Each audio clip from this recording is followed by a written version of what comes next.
Hey, so I just wanted to make a video just very quickly to document the basic rundown of how to remove the heater core. I'm at the stage at this moment of not having removed it yet, but I'll show you the things that have to come off first. So you need to remove the dash, and I'm not going to explain how to remove each one of these items. Most of them are pretty easy, to be honest with you. You can just look it up. Removing the dash, obviously, and unplugging everything behind that. Removing the steering column, if you've never done that before, it can seem daunting. It's really not that bad. Dash comes off first. That gives you access to the bolts for the steering column. That's just the mount. The steering column I've got laying on the ground behind me. But that's easy. It's really just 4 bolts and then a fifth one down there around the clamp that I took off to make it easier to get out. I did that by myself, so you shouldn't need a second pair of hands.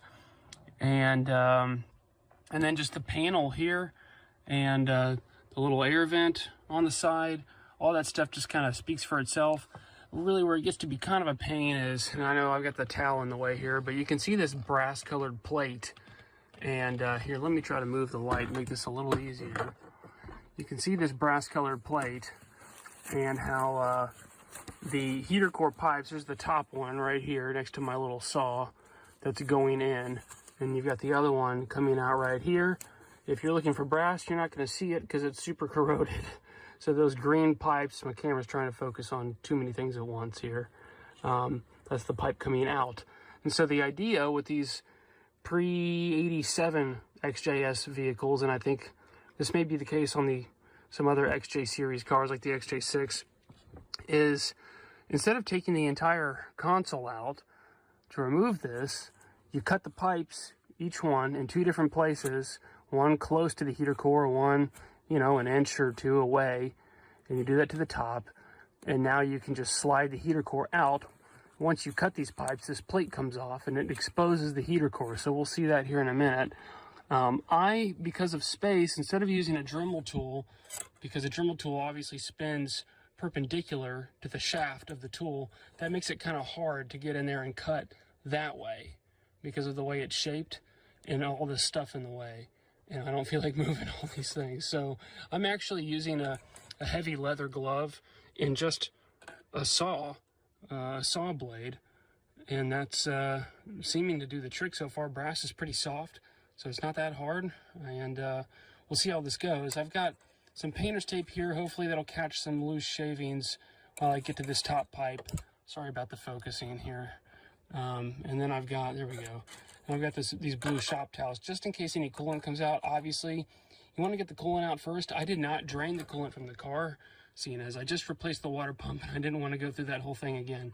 So what I did is I just took off the heater core hoses, let it drain out onto a pan on the floor, cleaned up any excess, and then I actually, once I got both of them removed, I blew in through one end of the heater hose, just using my lungs, and that pushed out extra coolant from the heater core. And that's something I'm not going to show in this video, but because I already did it, but it's kind of self-explanatory when you go to look at it. And I'm sure there are videos out there explaining how to purge or drain a heater core. So this is the piece that I cut out of the upper pipe. It's kind of, you can see one end of it there and the other end right there. Yeah, the outside's nasty, but inside's not that bad. So that's a surprise. Okay, both pipes have been cut. You can see the top one there.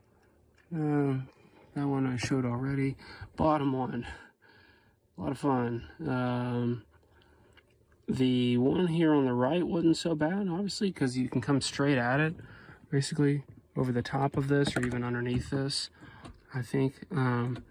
But the side there was tough because you've got to get a blade in there without accidentally cutting a vacuum line or electrical line. So time for the big reveal. I'm doing this with one hand, so forgive me, and it's not exactly bright in here, so I've just got the light. So here's this plate. This should come off pretty easily. Again, forgive the camera work. I don't really have someone who can help me with this right now. So this should just slide on out.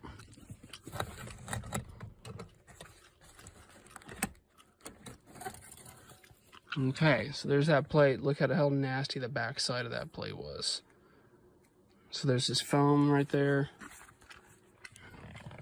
That's the front of the plate. It's on there like that, and you can see, just disgusting. So we'll clean that up real nice. And there's the... Good grief. Yeah, no kidding. That's disgusting. Okay, let's take this bad boy out. It should slide right out. Okay, so I got the heater core out. It's gonna be kind of hard to see, but it is nasty in there where it came from. The AC, I guess that's the condenser, or maybe that's the evaporator. I don't know a lot about HVAC systems, but that looks really good. A couple little bends in the fins there, but you can see just how disgusting it is in there. So I'm quite certain this piece of junk was leaking. I mean, look at that. Just absolutely horrible. So, yeah. I will add, though, I had to disconnect the steering column mount. It's not hard. It took 2 minutes. There's a couple other bolts. One goes into this hole right here, and another one goes into this black rod. And once I disconnected those, this dropped down. It is kind of a tight fit getting this out and over the light system here, and you can actually see I scraped some of the nasty brown stuff on there, but I was able to kind of wiggle it out, wedge it up and down, and yeah, all in all, not that bad though. A few hours.